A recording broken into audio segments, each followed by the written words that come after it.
नमस्कार, स्वागत है आपका। आप देख रहे हैं अपना बिहार। मैं हूं आपके साथ सुमित झा और शुरुआत एक बड़ी खबर से। शिक्षक अभ्यर्थियों के लिए यह बड़ी खबर है। शिक्षकों की बहाली पर न्यूज 18 पर शिक्षा मंत्री ने आज बड़ा ऐलान किया है। उन्होंने कहा कि नियुक्ति प्रक्रिया आज से ही शुरू हो गई है। उन्होंने कहा कि 9 जून से आवेदन लेना शुरू करेंगे और अभ्यर्थी 15 दिनों तक आवेदन कर सकेंगे। आवेदन के बाद स्क्रूटनी करेंगे और 1 सप्ताह में मेरिट लिस्ट तैयार कर लिया जाएगा। साथ ही 2 से 3 महीने में नियुक्ति की प्रक्रिया पूरी हो जाएगी। दोपहर 1 बजे हमारे सहयोगी विभा उपाध्याय ने शिक्षा मंत्री से बात की, जिसमें उन्होंने ये बड़ा ऐलान किया। आपने इससे पहले जब लाइव में आपसे हमारी चर्चा हुई थी, जब बातचीत हुई थी, तो आपने ये कमिटमेंट किया था, आपने ये कहा था कि देखिए सरकार की कोशिश भी है, सरकार भी ये चाहती है कि शिक्षकों की कमी जो है वो खत्म की जाए, उससे दूर किया जाए। कोर्ट के फैसले का इंतजार आप कर रहे थे, अब कोर्ट ने भी कह दिया है कि मार्ग प्रशस्त कीजिए, आगे बढ़िए। अब अगला स्टेप सरकार का क्या?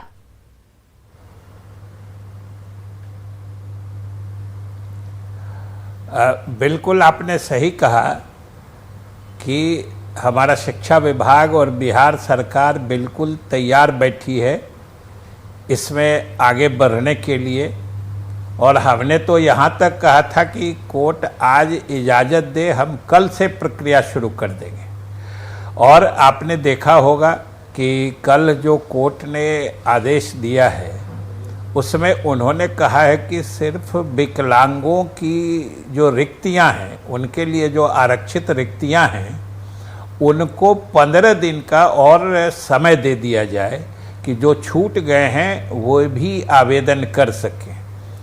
तो अब हम लोग समझिए कि बिल्कुल उस प्रक्रिया में आगे आज ही से बढ़ रहे हैं और आज ही से उसके संबंध में जो विज्ञापन निकालेंगे हम लोग कि जो हमारे विकलांग अभ्यर्थी पिछले दिनों आवेदन देने के क्रम में छूट गए थे, वो फिर से आवेदन दे सकते हैं। और कोर्ट ने कहा है कि 15 दिन का समय देने के लिए। तो स्वाभाविक रूप से कि आप जानते हैं कि कोरोना का समय है, अभी 8 तारीख तक तो बिहार में लॉकडाउन भी है और आवेदन देने की जो हम लोग कोशिश करते हैं या आवेदन जो हम लोग इनवाइट करते हैं, आमंत्रित करते हैं, तो उसमें ऑफलाइन ऑनलाइन दोनों करते हैं। तो ऑफलाइन भी, चूँकि देहाती क्षेत्र में बहुत सारे हमारे अभ्यर्थी ऑफलाइन फिजिकली आके देना पसंद करते हैं। और अभी लॉकडाउन है, 8 तारीख तक तो लॉकडाउन है, इसलिए अभी जो हम लोगों ने प्लान किया है वो उम्मीद है कि 9 तारीख से हम लोग आवेदन लेना प्रारंभ कर देंगे। और 15 दिन का समय माननीय न्यायालय ने कहा है, तो आप समझ सकती हैं कि 9 से शुरू होकर अगले 15 दिन तक हम लोग आवेदन लेंगे। और जैसा कि हमने कल कहा है कि अब हम उम्मीद करते हैं कि अगर स्थितियां और कोई अधिक प्रतिकूल नहीं हुई, जैसे या तो कोरोना संक्रमण के परिप्रेक्ष्य में या फिर कोई अगर दूसरी बाधा नहीं आई, तो हम 2 से 3 महीने के अंदर सारी प्रक्रिया पूरी कर देंगे। आगे बढ़ते हैं। बीजेपी ने एमएलसी टुन्ना पांडे को पार्टी से निलंबित कर दिया है। टुन्ना पांडे ने सीएम नीतीश कुमार के खिलाफ बयान दिया था, जिसके बाद पहले उनको कारण बताओ नोटिस जारी किया गया था और 10 दिनों में जवाब मांगा था। टुन्ना पांडे ने कल पूर्व सांसद शहाबुद्दीन के बेटे ओसामा से भी मुलाकात की थी और आज उन्हें पार्टी से निलंबित कर दिया गया।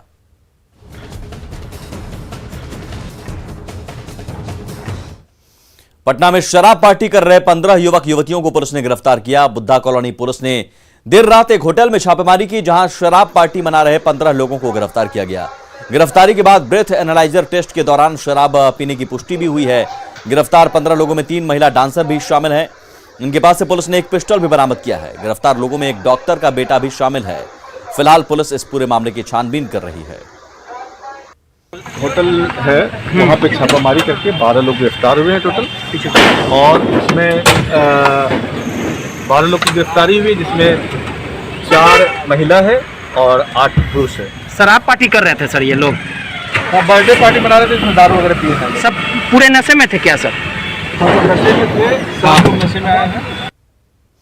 और एक बड़ी खबर, न्यूज 18 की खबर का असर हुआ है। न्यूज 18 की खबर पर पथ निर्माण विभाग ने संज्ञान लिया है। न्यूज 18 ने दिखाया था पटना की सड़कों का हाल और इसके बाद अधिकारियों ने शहर में निर्माण कार्य का जायजा लिया है। मॉनसून से पहले सड़कों को ठीक करने का निर्देश दिया गया है।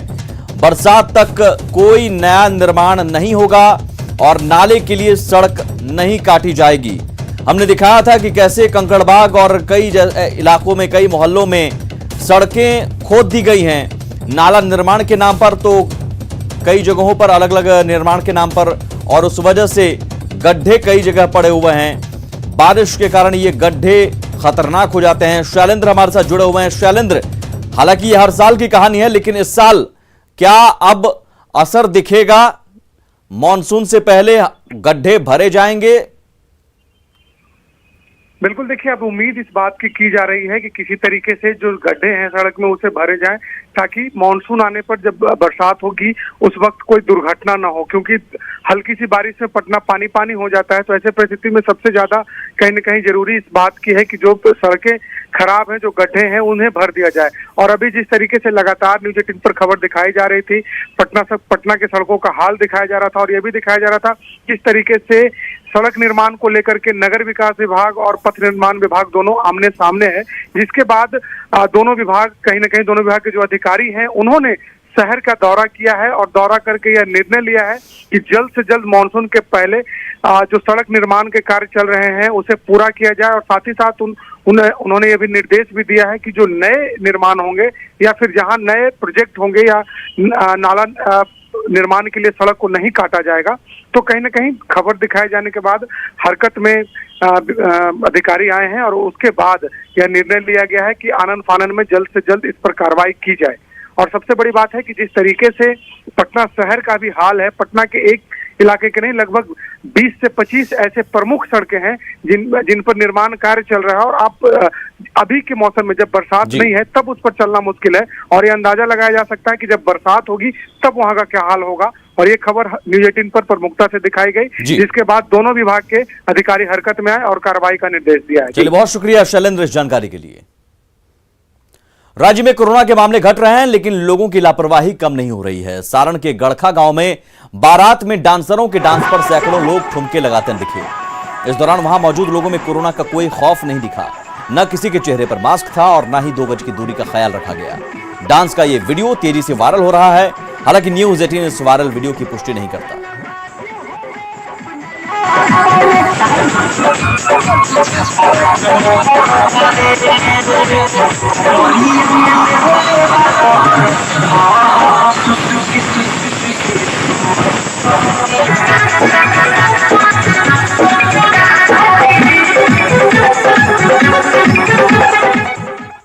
टीका एक्सप्रेस अब गली मोहल्लों में पहुंच रही है और लोगों को वैक्सीन दे रही है।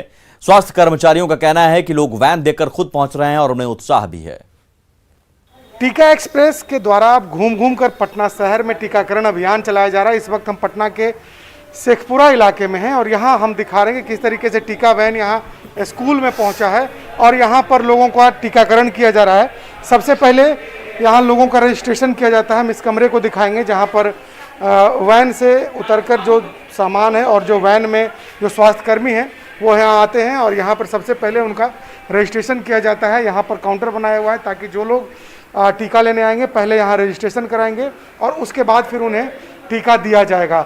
दूसरे कमरे में टीका देने का यहाँ पर इंतजाम किया हुआ है। यहाँ पर भी हम दिखाते हैं कि किस तरीके से यहाँ पर लोगों का टीकाकरण अभियान किया जा रहा है और लोगों को टीका भी लगाया जा रहा है। तो सरकार के द्वारा कल 121 टीका एक्सप्रेस वैन का उद्घाटन किया गया है और वो वैन शहरी इलाकों में खास तौर पर जाकर के लोगों का अलग अलग मोहल्ले में हर वार्ड में जाकर के लोगों का टीकाकरण करेंगे। हमारे साथ यहाँ स्वास्थ्यकर्मी भी मौजूद हैं, इन लोगों से हम बात करते हैं। कल उद्घाटन हुआ और आज से आप लोगों ने इसकी शुरुआत कर दी है? हाँ, कल ही से हम लोग स्टार्ट कर दिए थे। कल ही हम लोग को भेजा गया था। हम लोग का नूतन अंचल पड़ता है, वहाँ से जिस वार्ड में वहाँ से भेजते हैं वहाँ जाते हैं देने। लोग आ रहे हैं टीका लेने के लिए?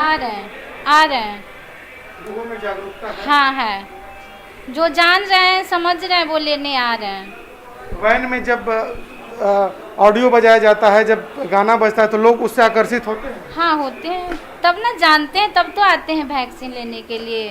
और जो वार्ड के हैं वो लोग प्रोत्साहित करते हैं, आंगनबाड़ी सेविका है वो लोग प्रोत्साहित करती है लेने के लिए वैक्सीन। आपने अभी टीका लिया है और खासतौर पर सरकार ने नई पहल की है कि शहरी इलाके में घर घर जाकर के अब टीकाकरण अभियान होगा। सरकार की इस पहल पर क्या कहेंगे? हम लोग तो अभी जितना भी हो रहा है सब उन लोग का आदेश मान रहे हैं और सब जगह हमने सबको आगाह भी कर रहे हैं। मेरे यहाँ भी 3 गो कैंप लगा हुआ है, एक सवजपुरा में है, एक खोजपुरा में हुआ और एक मेरा मजिस्ट्रेट कॉलोनी में लगा हुआ है। तो बिल्कुल देखिए, जो लोग हैं वो लोग भी कहीं ना कहीं इस सरकार की इस पहल से काफ़ी प्रभावित हैं। उनका कहना है कि जो तमाम लोग हैं उन लोगों को इसमें बढ़ चढ़ कर हिस्सा लेना चाहिए, क्योंकि सरकार ने ये आम लोगों के लिए ही ये पहल की है और वाकई यदि हमें कोरोना से लड़ना है तो हमें टीका लगाना होगा। शैलेंद्र, न्यूज़ 18 पटना। घर घर टीका एक्सप्रेस पहुंचने से लोग खुश हैं। महिलाओं का कहना है कि पहले वो डर से टीका नहीं लगा रही थी, लेकिन अब वे टीका लेने को तैयार हैं। देखिए रिपोर्ट। नीतीश कुमार ने इसी टीका एक्सप्रेस को रवाना किया था, जो आपके गलियों और शहरों तक पहुंची है और यहां आपको कोरोना वैक्सीन जो है वो दिया जाएगा। यह तस्वीर है राजधानी पटना की, जहां पर पटना सिटी इलाके में यह टीका एक्सप्रेस पहुंची है। और देखिए यहां पर जो इस वैन के साथ स्टाफ पहुंचे हैं वो लोगों को वैक्सीन लगा रहे हैं। तो निश्चित तौर पर जो लक्ष्य है टीकाकरण का उसको पूरा करना है और लोगों में जागरूकता लानी है। लिहाजा जो वैक्सीन वैन है उससे लगातार गीतों के माध्यम से लोगों को बताया जा रहा है कि वैक्सीन अगर आप लेते हैं तो आपको किस तरह का फायदा होगा। देखिए तस्वीरों में कैसे जो ANM है वो पैरामेडिकल स्टाफ कैसे वैक्सीन दे रही हैं और निश्चित तौर पर आपके घर तक अगर टीका एक्सप्रेस पहुंच रहा है तो ये आपके लिए भी सहूलियत है। और आप अगर थोड़ी सी जागरूकता दिखाएं तब जो वैक्सीनेशन का लक्ष्य है उसको पूरा किया जाएगा। और लगातार सबसे बड़ी बात देखिए, आधी आबादी जो महिलाएं हैं वो वैक्सीनेशन के लिए पहुंची हैं और यहां पर देखिए कैसे एक एक कर लोग अपने नंबर आने पर यहां बैठ रहे हैं और अपना वैक्सीन जो है वो ले रहे हैं। ये प्रक्रिया लगातार जारी है और ये वैन जो है पटना सिटी में पहुंची है। लोगों से अनुरोध है, न्यूज़ 18 की अपील भी है कि आप अधिक से अधिक संख्या में पहुंचें और टीका एक्सप्रेस द्वारा यह अभियान जो शुरू किया गया है इसमें अपनी हिस्सेदारी निभाएं, अपनी भागीदारी निभाएं ताकि जो लक्ष्य है उसको पूरा किया जा सके। यहाँ पर आंगनबाड़ी सेविका जो हैं वो भी काफी संख्या में मौजूद हैं, नहीं ले पाई थी टीका। सुने कि 50 के पड़ रहा है तो इसी से नहीं लिए। अब पूरी जानकारी नहीं थी आपको। अब आपके घर के पास टीका एक्सप्रेस पहुंचा है, अब कैसा लग रहा है? घर में आकर लोग दे रहे हैं। ठीक लग रहा है, अभी तो कुछ नहीं लग रहा है। दिलावे से ऐसा होता है, वैसा होता है, डर लगता है क्या होगा।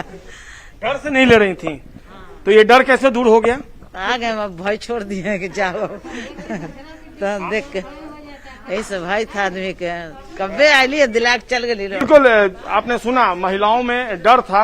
एक जो अफवाह उड़ी कि टीका लेने से आदमी मर जाता है, इन अफवाहों पर आप ध्यान मत दीजिए। आप बेहिचक जो टीका एक्सप्रेस आपके घर तक पहुंच रहा है, आप निश्चित तौर पर समझिए सरकार गंभीर है। आपको अगर वैक्सीनेशन करवाने के लिए तो आपको वैक्सीनेटेड हो जाना चाहिए और हर हाल में आपको वैक्सीन लेना होगा, क्योंकि वैक्सीन लेकर ही हम कोरोना को मात दे पाएंगे। कैमरा पर्सन मनीष जुनेजा के साथ संजय कुमार, न्यूज़ 18 पटना। बिहार के पूर्व स्वास्थ्य मंत्री और हसनपुर से आरजेडी विधायक तेज प्रताप यादव ने महुआ अनुमंडल अस्पताल का औचक निरीक्षण किया। इसी दौरान कोविड केयर सेंटर में एक मरीज की मौत से आक्रोशित लोगों ने डॉक्टरों पर लापरवाही का आरोप लगाते हुए तेज प्रताप यादव के सामने हंगामा किया। तेज प्रताप यादव ने अनुमंडल अस्पताल की पीकू वार्ड के लिए 1 साल पहले खरीदे उपकरणों का भी मुआयना किया, जो अस्पताल में ही ऐसे ही रखे हुए हैं। तेज प्रताप यादव ने इस मामले में जांच कराकर दोषियों के खिलाफ कार्रवाई कराने की बात कही है।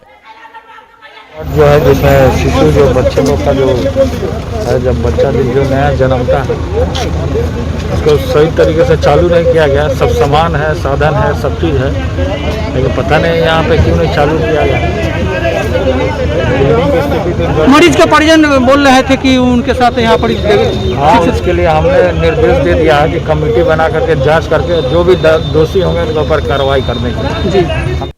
खबर दानापुर के बेऊर से है, जहां बीजेपी सांसद रामकृपाल यादव ने जल निकासी व्यवस्था का जायजा लिया। उन्होंने बेऊर मोड़ के जल निकासी स्रोत, पिलर, IOC, गंगा विहार और बेऊर गांव का जायजा लिया।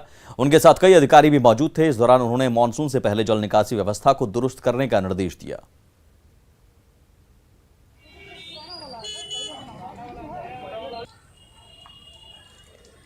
पूर्ण स्थिति ये है कि कच्चा नाला जिसमें हमें लगता है कि 10,000 आबादी का पानी निकलता होगा, उस कच्चे नाले को जहाँ से परंपरागत रूप से पानी निकल रहा था बेउर के इस इलाके में, उसको L&T वाले ने भर दिया है, जिसकी वजह से इस बार पूरे तौर पर पानी का निकासी बाधित हो जाएगा और हमको लगता है 10,000 से अधिक की आबादी परेशान हो जाएगी। साइकिल गर्ल ज्योति पासवान से कांग्रेस महासचिव प्रियंका गांधी की फोन पर बातचीत पर सियासी तूफान उठ खड़ा हुआ है। बीजेपी विधायक संजय सरावगी ने प्रियंका गांधी पर दलित कार्ड खेलने और चेहरा चमकाने की कोशिश करने का आरोप लगाया है। यह कार्ड खेलने के लिए, दलित कार्ड खेलने के लिए ज्योति पासवान जी का उपयोग अपना चेहरा चमकाने के लिए, ये कहाँ तक उचित है? उनको सुधि लेना चाहिए था। जिस दिन वो अपने बीमार पिता को 1000 किलोमीटर से पुरानी साइकिल पर लेके आई थी, उस समय तो कोई दास बोले शिक्षा मुफ्त देंगे। शिक्षा तो इस राज्य में मुफ्त पहले से, अब बच्चियों को तो अपर एजुकेशन के लिए भी शिक्षा मुफ्त है। राज्य सरकार और केंद्र सरकार ने घोषणा की हुई है, इसलिए ये कोई विषय नहीं, इनको मदद करनी चाहिए थी उस समय। पटना के पाटलिपुत्र केनरा बैंक में हुए 3.5 करोड़ की ठगी के मामले में छत्तीसगढ़ की राजधानी रायपुर में पुलिस ने बड़ा खुलासा किया है। पुलिस ने इस मामले में बैंक मैनेजर की मिलीभगत का खुलासा किया है। रायपुर पुलिस के मुताबिक यह गिरोह हर राज्य में सक्रिय है। बता दें कि इस मामले में मुख्य आरोपी सुहास काले और केनरा बैंक के मैनेजर को गिरफ्तार कर लिया गया है। इंफॉर्मेशन आया था 24/3 से 1/5 के मध्य 3 ट्रांजैक्शन हुए थे। केनरा बैंक पाटलिपुत्र पटना के जो खाताधारी है उसका Bihar state road development corporation वहाँ का चेक लगा करके लिया था, और जो मेन नाम आया सबसे शुरू में सुहास हरिश्चंद्र काले, ये संचालक है मेसर्स विष्णु लक्ष्मी डेवलपर एवं बिल्डर्स, इस नाम से इसने यहाँ पे खाता खोला है और ये काले ने पैसा निकाल करके किया हुआ है। लगभग 3 करोड़ 60 लाख रुपए का जो है ठगी का आया था। केनरा बैंक से धोखाधड़ी किया है बोल करके जानकारी आई थी। एक गैंग है जो ऑपरेट कर रहा है और कई राज्यों में इन लोगों ने ऐसा ठगी कर चुका है। सुपौल के त्रिवेणीगंज में बघला नदी से मिट्टी का अवैध खनन हो रहा है, जिससे नदी के पर्यावरण को भारी नुकसान पहुंच रहा है। तस्वीरों में आप देख सकते हैं कि त्रिवेणीगंज के बभनगामा में मिट्टी खुदाई और ढुलाई के काम में दर्जनों ट्रैक्टर और जेसीबी मशीनें लगी हैं। खनन माफिया नदी से मिट्टी निकालकर निजी कंस्ट्रक्शन कंपनियों को बेच रहे हैं। बताया जा रहा है कि स्थानीय अधिकारी भी खनन माफिया पर मेहरबान हैं। अधिकारी कार्रवाई के नाम पर महज खानापूर्ति कर रहे हैं। बभनगामा में बघला धार से करीब 600 ट्रैक्टर मिट्टी काटकर बेची जा चुकी है। साफ कर रहे हैं, कटान टूट रहा है उसका। किसी से परमिशन प्राप्त हुआ है? एनओसी लिए हुए। किस डिपार्टमेंट से एनओसी लिए? साधारण से। हॉस्पिटल एनओसी दिया है? न सरकारी हॉस्पिटल मिट्टी जा रहा है। तो एनओसी कौन दिया है? एनओसी अभी कौन दिया वो तो वही जानेगा ना कौन दिया। किनके कहने पर आप कटवा रहे हैं? दुलार जी कटवा रहे, वही एनओसी दिए हैं। आपको दिए हैं एनओसी? वो आप कहाँ से बनवा के लाए हैं? नहीं, आपके पास में एनओसी है? गाड़ी सटा हुआ। इस संदर्भ में हमें खबर मिली थी तो कोई इरिगेशन डिपार्टमेंट वाले का कटवा रहे थे। उस संदर्भ में आप लोगों ने इस पर खबर भी छापी थी, तो इरिगेशन से बात करके उसको बंद कराया गया। उस पर फर्दर कार्रवाई हो रही है। मुजफ्फरपुर सदर अस्पताल की बड़ी लापरवाही उजागर हुई है। पैर टूटने के बाद एक मरीज को यहां लाया गया, उसे प्राथमिक उपचार के बाद SKMCH रेफर किया गया, लेकिन इस मरीज को बाहर ले जाने के लिए ना तो ट्रॉली मिला और ना ही एम्बुलेंस। लाचार मरीज खुद से पैदल ओटी से बाहर तक आया। उसके बाद उसने रिक्शा का सहारा लिया। इस बारे में अपर मुख्य चिकित्सा पदाधिकारी ने जांच के बाद कड़ी कार्रवाई का भरोसा दिया है। मंदिर के सामने उसी जगह से आया। क्या हुआ इनको? सर इनका गोड़ टूट गया। अच्छा। और यहाँ लेके आया तो यहाँ से मेडिकल लोग कर दिया, रेफर कर दिया जी। तो कैसे ले जाएगा मेडिकल? तो डेरा से जाके इसके बाद ले जाना पड़ेगा। 8 दिन का टाइम दिया है कि 8 दिन के बाद इनको मेडिकल ले जाइएगा। अगर इस तरह की घटना हुई है तो इस पर हम कार्रवाई करेंगे, जांच कर करके देखते हैं कि किसकी लापरवाही है। जो दृश्य आपने देखा है उससे क्या प्रतीत होता है? प्रतीत तो होता है कि लापरवाही है, कहीं ना कहीं से लापरवाही तो है ही। सब साधन मेरे पास उपलब्ध है, स्ट्रेचर है, व्हील चेयर है, केवल मैन पावर में कहीं ना कहीं कुछ कमी रही है, उसको मैं देख लूँ। कोरोना से जंग में वैक्सीनेशन की रफ्तार को बढ़ाने के लिए स्वास्थ्य विभाग और सरकार की ओर से लगातार प्रयास किए जा रहे हैं। जिलों में अनुमंडल और प्रखंड स्तर पर कैंप लगाए जा रहे हैं, लेकिन जागरूकता की कमी और भ्रम की वजह से लोग टीका लेने आगे नहीं आ रहे हैं। सुपौल के RSM स्कूल में लगे वैक्सीनेशन कैंप में दिन भर के इंतजार के बाद महज सिर्फ 9 लोगों ने टीका लिया। जायजा लिया हमारे सहयोगी अमित कुमार झा ने। बढ़ती कोरोना महामारी के बीच सरकार ने लगातार वैक्सीनेशन प्रोग्राम में तेजी लाया है, जिसका नतीजा है कि अभी सुपौल के RSM स्कूल में इस वार्ड नंबर 2 के लोगों को वैक्सीन देने के लिए तैयारियां पूरी की जा चुकी हैं और सुबह से यहाँ पर ANM नर्स बैठकर लोगों का इंतजार कर रही हैं। लेकिन स्थिति ये है कि लोगों में अब भी ये भ्रम की स्थिति बनी हुई है। अब तक महज 9 लोगों ने वैक्सीन लिया है, जो अभी यहाँ पर जो आधे घंटे के लिए लोगों को रखा जाता है उसमें इनको रखा गया है अभी फ्रीजर, जबकि यहाँ की आबादी कम से कम 2 से 3 हज़ार लोगों की है। इसमें 45 प्लस में जो होंगे वो 1000 से ज़्यादा ही होंगे। अभी तक 9 लोगों ने ही मात्र वैक्सीन लिया है और जबकि लगातार सरकार लोगों से कह रही है कि आप आगे आए और वैक्सीन लें, लेकिन लोग अपने घर से निकल नहीं रहे हैं और वैक्सीन लेने के लिए नहीं आ रहे हैं। अब बताइए कितने लोगों ने यहाँ पर वैक्सीन अब तक लिया? जी 9 लोग ले चुके हैं। अब क्या अपील करना चाहेंगी लोगों से? मतलब जितना हो सके उतना अच्छा है, क्योंकि ये सुरक्षित है, लेने से लोग मतलब सुरक्षित महसूस करते हैं, इसलिए जितना हो सके उतना मतलब लेने के लिए आना चाहे यहाँ पे। तो अभी RSM स्कूल में हम मौजूद हैं जहाँ पर इन 9 लोगों ने वैक्सीन लिया है। आपने भी वैक्सीन लिया है क्या? जी नहीं, मैं CRP हूँ। अच्छा, आप बताइए वैक्सीन आपने लिया है क्या? जी। कैसा महसूस कर रहे हैं? सही है। आप लोगों से क्या कहना चाहेंगे वैक्सीन लेने को लेकर? क्या कहना चाहेंगे? लेने के लिए कहेंगे और क्या कहेंगे। आप अपने आस पड़ोस के लोगों को ये बात जागृत करेंगे यहाँ से जाने के बाद जो आके वैक्सीन ले? जी जी करेंगे। तो लोगों में जो भ्रम की स्थिति है उसे आम आसपास के लोगों को, पड़ोसियों को समझाना चाहिए ताकि लोग ज़्यादा से ज़्यादा वैक्सीन ले और कोरोना महामारी पर विराम लग सके। Amit Jha, news 18 network, Supaul. और अब बात एक ऐसी ट्रेन की जो पिछले 110 सालों से अपने शानदार सफर पर है।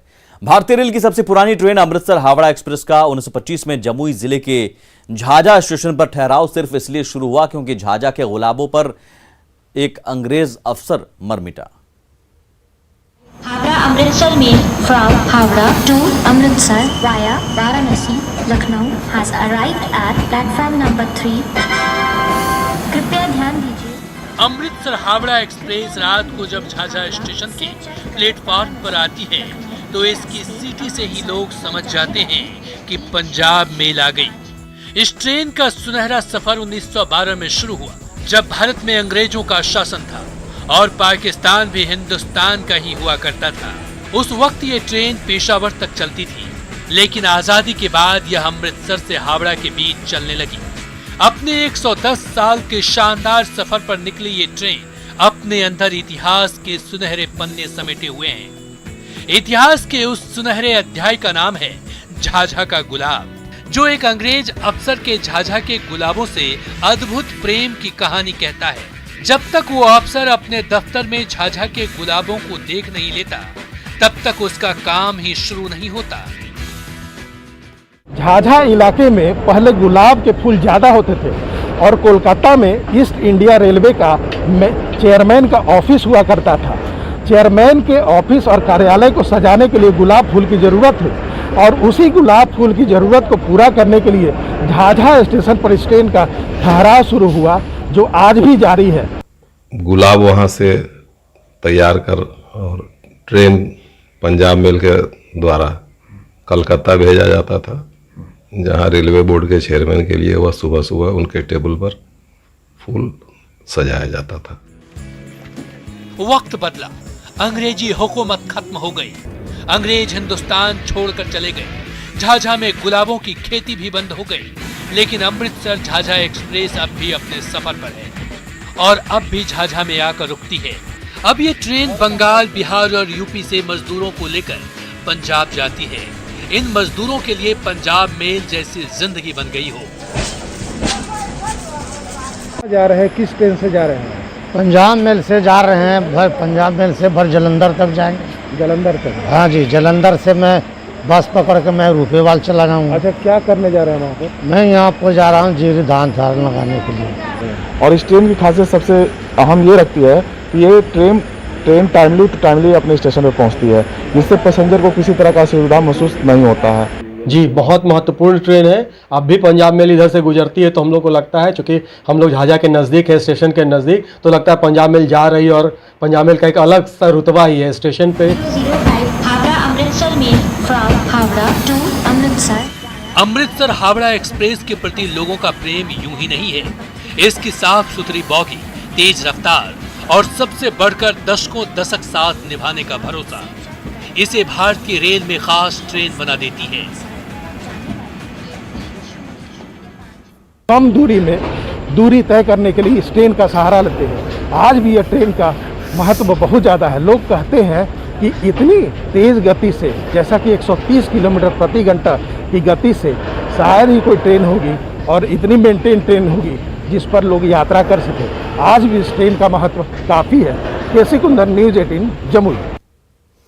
नेटवर्क 18 फेडरल बैंक संजीवनी गाड़ी भारत के कोविड प्रभावित जिलों में जा रही है। वैक्सीन के लिए जागरूकता फैलाने की हमारी इस मुहिम को आप भी अपना सहयोग दीजिए। चलिए आपको दिखाते हैं संजीवनी गाड़ी अब तक कहां कहां गई और आज कहां है।